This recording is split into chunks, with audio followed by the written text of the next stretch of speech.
vou falar em português, tentando devagar, mas com os slides em espanhol. Primeira coisa, António és este, para quem não conhece, e pede desculpas por estar no Ministério em Lisboa hoje. O António tinha preparado uma comunicação sobre os objetivos, vou voltar atrás, sobre a reabilitação das pessoas com doença mental, com exemplos da investigação à prática ou talvez o inverso, da prática à investigação. O que é que ele pretende trazer aqui? Quais são os objetivos, valores e princípios que devem orientar as práticas de reabilitação agora? Quais são as especificidades e alguns exemplos da investigação que nós fazemos? Porquê é que aparece este tema nos últimos anos? Nesta bibliografia, cerca de 2000 em diante, alguns dados cerca dos anos 90, nomeadamente nos Estados Unidos, na Universidade de Boston, há um grande centro mundial ali indicado, Centro para Reabilitação Psiquiátrica da Universidade de Boston. E têm vindo a apresentar muita bibliografia, muitos manuais em termos de novas tendências. No Porto, nós já fizemos a tradução deste guia. Quem quiser pode, colocando os nossos nomes, ele está para download grátis, só que é um ficheiro muito grande. Mas fizemos a tradução e a adaptação para Portugal das práticas de reabilitação e é um manual muito utilizado pelos nossos técnicos. Para justificar a pertinência do tema da doença mental, 5% da população ativa tem um problema grave de doença mental, 15% um problema mais moderado, um transtorno mental comum, metade das pessoas irão ter uma doença mental de qualquer um dos tipos, o que é assustador. Se nós estamos aqui hoje, temos probabilidade de metade desta sala, até à nossa velhice, poder vir a ter algum dos problemas associados à doença mental, mesmo que mais moderada, e estima-se na União Europeia 38%, o que dá 165 milhões de pessoas que irão ter ou terão um problema de doença mental em qualquer momento das suas vidas. Comparando aqui Espanha e Portugal, nós estamos pior. Vocês estão, segundo esta fonte, com 9,2% de prevalência e Portugal 22,9%. A estatística é o que é, mas esta fonte diz-nos esta informação. Pior do que nós, só aparecem os Estados Unidos em termos de prevalência. A prevalência, em termos de algumas das doenças, aparece-nos em Portugal ansiedade, transtornos depressivos, problemas de impulsividade e, reparem, em proporção para Portugal, o consumo de álcool, que é um problema também relativamente grave, ou ainda é relativamente grave. Está a ser ultimamente mais ultrapassado pelo consumo de drogas nos mais novos, mas ainda constitui um problema. Aqui temos uma caracterização em função da gravidade e se repararmos em Espanha a predominância é para a severidade leve e em Portugal para a moderada, portanto o que explica a estatística maior.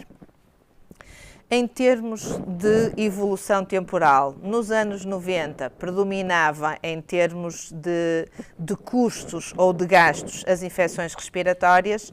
A previsão para 2020 são os problemas mais cardíacos ou a depressão e as perturbações bipolares.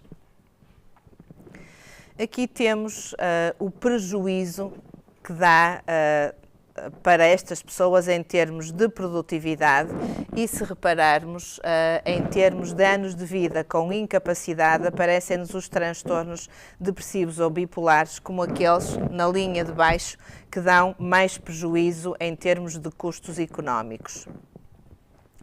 O que é que se propõe em termos de saúde mental? Uma abordagem que não seja tão centrada na psiquiatria, que não seja tão centrada no tratamento farmacológico, ali nos sintomas, mas que acumule ou que adicione as estratégias de reabilitação.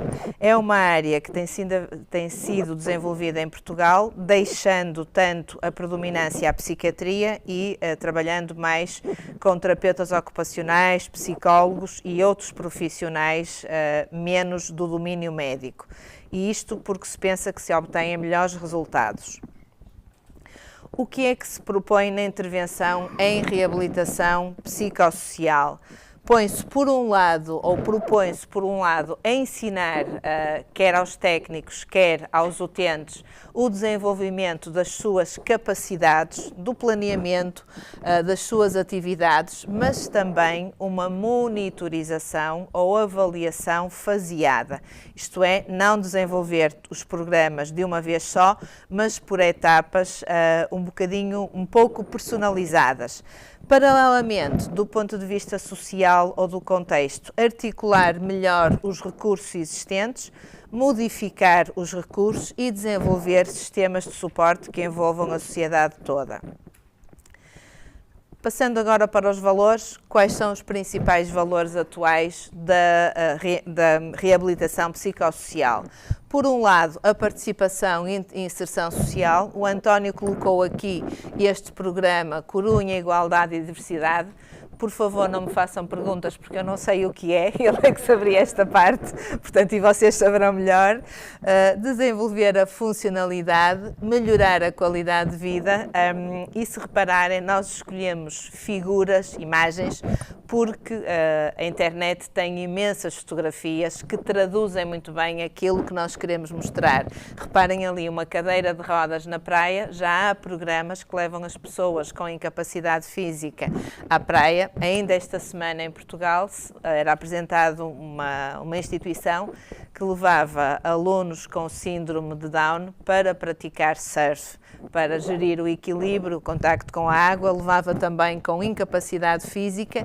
Isto pretende mostrar como nós podemos, por vezes, melhorar a qualidade de vida com algumas coisas relativamente simples, mas ajustadas a cada utente.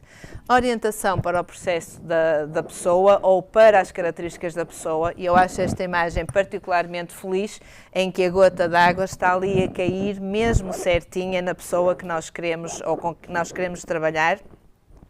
Diferentes necessidades, tentar dar voz ao utente para nós percebermos o que precisa e o que prefere. Diferentes perspectivas também, cada um com o seu objetivo, e o António Marques, quando fez a sua tese de doutoramento, fez um estudo muito interessante sobre as características da autodeterminação, em que aquilo que os técnicos pediam para os utentes não era o que os utentes queriam que os técnicos lhes oferecessem. Portanto, temos de considerar esta dupla perspectiva. Ou seja, esta opção de cada um seguir o seu caminho e, em conjunto, melhorar a qualidade de vida do utente. Ter também um papel ativo, deixarmos de ter o utente passivo numa instituição e dar-lhe autonomia. Desenvolver a sua funcionalidade, mesmo que seja um pouco assustadora. Também ter um contexto específico de inserção. Por exemplo, em Portugal, neste momento, há uma empresa chamada Doce Terapia, que é com utentes com doença mental grave, com esquizofrenia, que vão servir coffee break em alguns eventos e que é com antigas alunas nossas e técnicas do Hospital de São João, do Serviço de Psiquiatria. Temos, quando vamos com os utentes, temos sempre algum cuidado. A mim, no último evento, calhou-me um senhor com esquizofrenia que não saía do meu lado para me obrigar a provar tudo o que ele tinha de coffee break. E me dizia, come, come. E eu, a certa altura, já comia e pensava, eu não quero, até pedi socorro à técnica, não quero comer mais, mas tenho medo do que vai acontecer. E ela disse, ainda não está preparado, mas nós dissemos, aquela senhora é muito simpática e vai comer tudo o que tu quiseres. Portanto, este equilíbrio entre a inserção e o ajustar ao contexto e às especificidades. Também há um projeto muito interessante em Lisboa com o housing, com a habitação protegida mais para os sem-abrigo e que coloca o problema dos animais, dos perros, que os sem-abrigo, dos cães, perro, que trazem. Portanto, habitação protegida está a ser desenvolvido mais em Lisboa. Emprego protegido, este exemplo da doce-terapia, projeto de lazer, o papel social. A crença, um outro valor do potencial humano, daquilo que o sujeito é capaz, orientação focalizada para resultados execuíveis e fáceis de atingir e não algo que desmotiva a pessoa. E agora um pouco a especificidade. Esta parte é um bocadinho mais aborrecida, mais técnica. Eu vou avançar só para ficarem com a ideia de todas as fases que nós temos seguido. Diagnóstico, plano de atividades e intervenção. Eu gostava de chamar a atenção no diagnóstico para a competência de readiness ou prontidão para mudar.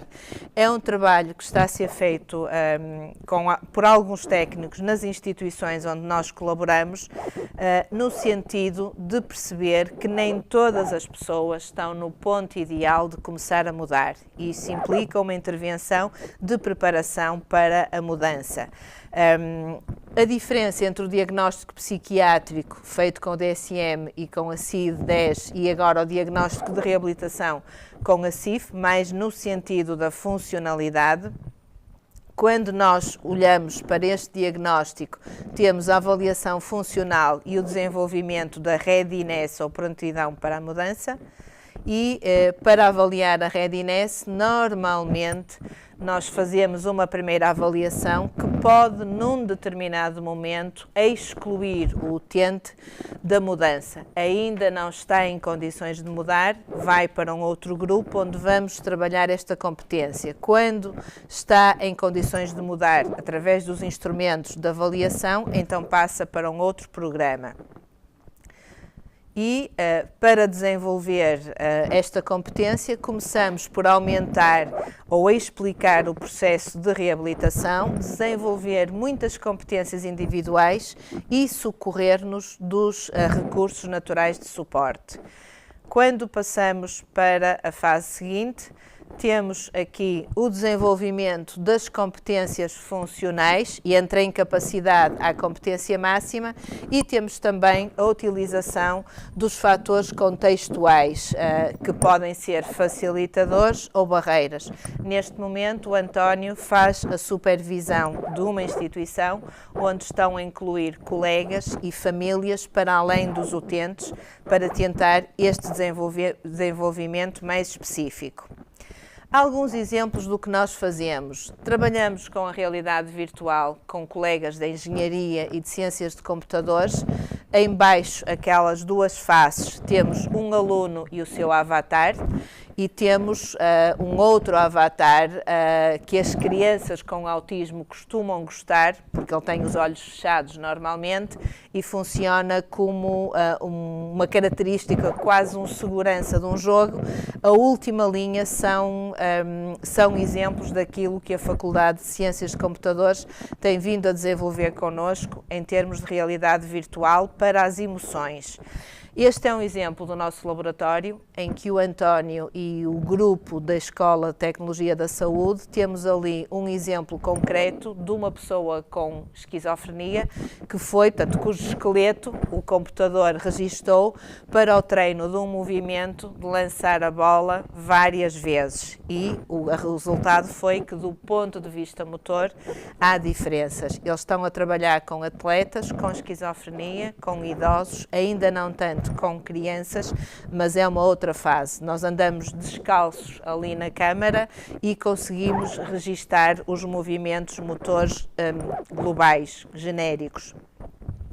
Aqui temos uma parte mais fina do biofeedback e da funcionalidade e em baixo temos aquele colete que neste momento é uma t-shirt fininha com sensores cardíacos e já fizemos 2 estudos com bombeiros e com polícias, registando o ritmo cardíaco num bolso. Aquilo é pequenino, já não está tão grande, é uma pen pequenina que os bombeiros levam na camisola. A camisola custa 100 euros e dá para cerca de 10 lavagens, depois se estraga, e fazemos o registro durante o policiamento ou durante os incidentes críticos com os bombeiros e depois avaliamos num telemóvel o stress. Temos também aquilo que é o nosso mais recente trabalho, que é o iCope, de uma aluna de doutoramento, que está a desenvolver com os engenheiros do Politécnico uma aplicação com este nome para a gestão da medicação e do dia-a-dia das pessoas com esquizofrenia. É o programa de doutoramento, estamos na fase de testar a confiança e a avaliação dos utilizadores. Já temos ali um logótipo e o início. Temos também a Sara, que fez um programa de e-learning para adequação à vida ativa, com uma parte de e-learning e outra parte presencial no serviço de psiquiatria, com testes muito simples, em que os utentes, durante uma semana, faziam um curso de ligação aos computadores e depois, durante um mês, iam desenvolvendo atividades, perguntas, com pontuação, fórum de discussão, e mostrou-se muito útil e muito motivador para as pessoas. Temos também a importância da avaliação dos instrumentos. Temos alguns alunos que estão a fazer adaptação cultural de alguns instrumentos. Como devem imaginar, isto é complicado, é difícil ter os utentes, difícil cumprir as regras da metodologia. Alguns daqueles questionários e instrumentos estamos a tentar há cerca de 4 anos e ainda não temos as versões em português. Esta era a parte do António. Muito obrigado e posso passar para a minha já?